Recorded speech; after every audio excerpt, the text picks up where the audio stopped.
कोई स्ट्रेंथ के बारे में बताया होगा, कोई वेट लॉस के बारे में बताया होगा, कोई आपको फ्लेक्सिबिलिटी के बारे में बताया होगा। कभी बैलेंस के बारे में आप जानते हैं बैलेंस क्या होता है? बैलेंस जो होता है वो एक ऐसा ऐसा चीज है जिससे आप अपने लाइफ को भी बैलेंस कर सकते हैं, अपने डिजीज को भी बैलेंस कर सकते हैं।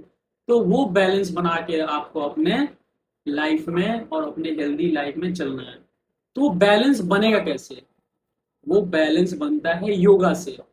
तो योगा कैसे बैलेंस बनाता है? एक आता है वृक्षा आसन। वृक्षा आसन आता है, जो एक खड़ा होके एक पैर को पूरा अपने थाई में चिपकाना पड़ता है। वो होता है वृक्षा आसन। मैं आपको वीडियो में दिखाऊँ तो उस आसन में आपका क्या होता है, बैलेंस बनता है। तो जैसे कि आप कोई सीढ़ी चढ़ते हैं तो डगमगाने लगते हैं, आप कोई ऊबड़ खाबड़ चढ़ जगह पे जाते हैं तो डगमगाने लगते हैं। अगर आपको बोल दिया जाए कि 5 इंची दीवार पे चढ़ने के लिए, तो आप चढ़ नहीं पाएंगे, डर के मारे कहीं गिर ना जाओ। तो ये सब चीजों का बैलेंस, तो बैलेंस बनाना वो भी एक बहुत बड़ा चीज है कि आपको बैलेंस बना के अपने जो बॉडी है उसको रखना है और किसी चीज पे चलना है। तो बैलेंस से क्या होगा, जब आप योगा करेंगे, जो वृक्षा आसन होता है उससे आपका स्ट्रेस लेवल दूर होगा, आपको कॉन्फिडेंस आएगा, आपको जो एंजाइटी है वो दूर होगा। तो और आपका एक अलग सा एक बैलेंस, आप कहीं खड़े हो सकते हैं एक पाँव पे, दोनों हाथ ऊपर करके गिर। तो ये सब किससे आएगा? ये सब आएगा आपके अभ्यास से। ये सब आएगा आपके रोज कंसिस्टेंसी, लगातार आपको एक ही काम को करने से। तो फ्रेंड्स, मैं यही बोलना चाहता हूँ, जिस तरह से फ्लेक्सिबिलिटी जरूरी है, जिस तरह से आपको झुकना पड़े तो आप झुक नहीं सकते हैं, तो इसके लिए फ्लेक्सिबिलिटी जरूरी है।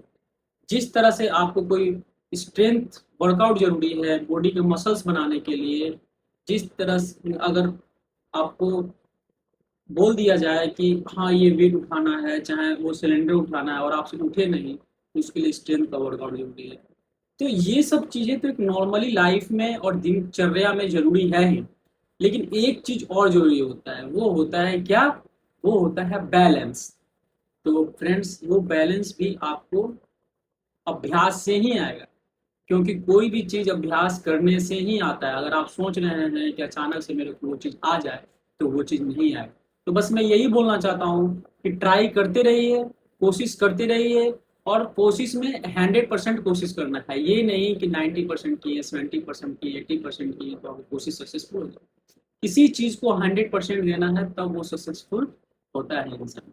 तो मैं वृक्षा आसन जो है, उस आसन में आपका जो होता है बैलेंस कंट्रोल होता है। उसमें आपका जो जो भी है, जब योगा करेंगे आप, तो ऐसे थोड़ी ना कि आप वृक्षा आसन ही करेंगे, और भी बहुत सारा आसन होता है। विलोम विलोम बहुत सारा आसन होता है, जिससे आप करके अपना अच्छा दिनचर्या अच्छा रखते हैं, अपना स्वास्थ्य अच्छा रखते हैं। तो इसमें आप ये भी ऐड कर सकते हैं, जिससे आपका बैलेंस कंट्रोल बना रहे, ताकि आपको कहीं गड्ढा पार करना हो, कहीं सीढ़ी चढ़ना हो, कहीं ऊपर खाबड़ में जाना हो, कहीं आपको रस्सी पर चढ़ना हो सकता है इंसान का कभी भी कौन सा दिन आ जाए, कौन सा सिचुएशन आ जाए, कोई नहीं जानता है। तो वो सब चीज के लिए हमेशा अपने आप को प्रिपेयर रखना चाहिए। तो प्रिपेयर, अगर ठीक है आपको कुछ नहीं चढ़ना है, लेकिन आपका स्वास्थ्य तो ठीक रहेगा ना, इसी बहाने आपका स्वास्थ्य ठीक रहेगा, इसी बहाने आपका हेल्थ ठीक रहेगा, यही सबसे बड़ी बात है। तो वृक्षा आसन आपको, आई थिंक कि सप्ताह में या वीक में 1-2 बार कर लो, जो इससे आपका बैलेंस जो होता है वो कंट्रोल में रहेगा। अगर आप कहीं देख रहे हो, कहीं सीढ़ी चढ़ना, चाहे आपको कहीं भी आप 5 इंची का जो भी थोड़ा सरफेस होता है उस पर थोड़ा चलने के लिए, तो उस पर आप ये नहीं ज़्यादा हाइट में चलना, गिर गार के अपना मुंह हाथ तुड़वा लेना है। तो उस पर आप चलो, ताकि आपका बैलेंस बने रहे। बैलेंस का मतलब है कि ठीक है, जब आपको कोई दिवाली तरफना हो, तो आपका शरीर पे कंट्रोल रहेगा, आपका शरीर में फ्लेक्सिबिलिटी रहेगा, बैलेंस रहेगा, आपका स्ट्रेंथ रहेगा, तीनों जब रहेगा तभी आप वो दीवार को आप जंप कर सकते हो। तो यही चीज़ है, इसमें कोई बहुत बड़ा पढ़ाई पढ़ना नहीं। बैलेंस, फ्लेक्सिबिलिटी और आपका हो गया स्ट्रेंथ, तीनों अगर कर लेते हैं तो आपका एक और कार्डियो तो आपको पता ही है, वो हार्ट के लिए जरूरी है ही। तो ये सब चीज़ एक नॉर्मल, अगर आप कुछ नहीं करते हैं, आप जिम भी नहीं जाते हैं, अगर आप रनिंग करने के बाद, रनिंग किस हो गया कार्डियो, उसके बाद आपका हो गया रनिंग से पहले थोड़ा वार्म अप होते हैं, चाहने के बाद जब वार्म अप जो हम रिलैक्स होते हैं तो उसमें जब हम अपना मसल्स को रिलैक्स करते हैं तो उसमें फ्लेक्सिबिलिटी भी शामिल हो जाता है। फिर आप पुशअप करते हैं, पुलअप करते हैं, उसमें स्ट्रेंथ भी शामिल होता है। तो ये डेली का रूटीन है, इसमें ऐसा नहीं है कि आप नहीं कर सकते हैं, वो डेली के रूटीन में एक ही एक्सरसाइज में पूरा रूटीन होता है। तो बस यही मैं बोलना चाहता हूँ कि जब आप शुरू में जब वार्म अप होते हैं तो वार्म अप होने में पहले थोड़ा अपना शरीर को वार्म अप करते हैं, उसके बाद आप रनिंग करते हैं, फिर आते हैं, फिर जिग ऐसे ऐसे हाथ, दोनों हाथ को ऐसे करते हैं, फिर ऊपर करते हैं नीचे। इससे क्या होता है कि आपका इसमें मोबिलिटी तो बनेगा ही, फ्लेक्सिबिलिटी भी बनेगा, और उसके बाद आप पुशअप कर लेते हैं, पुशअप के बाद आप पुलअप कर लेते हैं। इस सबसे इससे क्या स्ट्रेंथ भी बढ़ जाता है। बस यही चीज़ बोले, इसमें बहुत बड़ा बात नहीं है, और इससे आपका बैलेंस भी कंप्लीट हो जाएगा।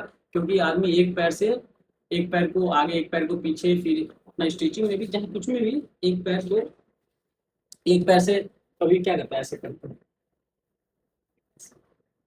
तो ये सब चीज़ क्या है, स्ट्रेचिंग है, ये सब चीज़ स्ट्रेचिंग है। ये अपना टो को छूना है ऐसे हाथ से, तो यही सब चीज़ है जो आप स्ट्रेचिंग में करते हैं। तो इससे आपका क्या होता है, बैलेंस भी बनता है, आपका मसल स्ट्रेचिंग भी हो जाता है, और आप दौड़ने के लिए, एक्सरसाइज करने के लिए, सब चीज़ के लिए तैयार हो जाते हैं। बस इसी वीडियो में यही बोलना था, जिस तरह से आपका मसल्स को स्ट्रेंथ का जरूरी है, जिस तरह से आपके मसल्स को फ्लेक्सिबिलिटी की जरूरत है, जिस तरह से आपके मसल को इन दोनों की चीज जरूरत है, तो उसी तरह से आपके शरीर को बैलेंस की भी बहुत जरूरत है। चलिए फिर मिलते हैं नेक्स्ट वीडियो में।